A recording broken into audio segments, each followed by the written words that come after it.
Animateur intergénérationnel, Michel Drucker vaque depuis plus de 50 ans sur les chaînes du petit écran.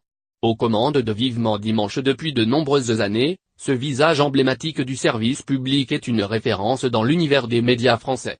Invité sur le plateau de Village Média sur Europe 1 ce vendredi 10 novembre, Michel Drucker s'est confié sur son avenir à la télévision. Et le moins que l'on puisse dire, c'est que l'homme n'est certain d'absolument rien.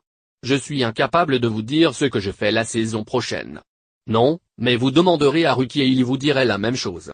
Ça va tellement vite maintenant.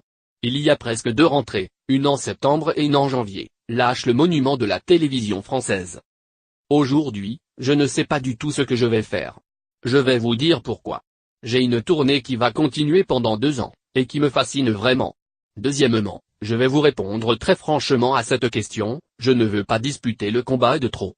Évidemment, je pense déjà à la sortie, ma carrière elle est faite depuis longtemps, imaginez 53e année de télé, je me souviens à l'époque de Poivre, Patrick Poivre d'Arvor, avait dit, c'est moi qui choisirai le jour et l'heure, je n'en suis pas encore là.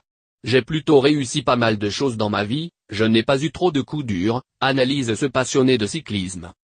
Et s'il évoque un possible départ du PAF, Michel Drucker semble encore bien loin de la retraite. Je redis que la radio me manque, je vais aller sur les routes, j'écris un bouquin, détaille l'homme quand il évoque ses projets professionnels.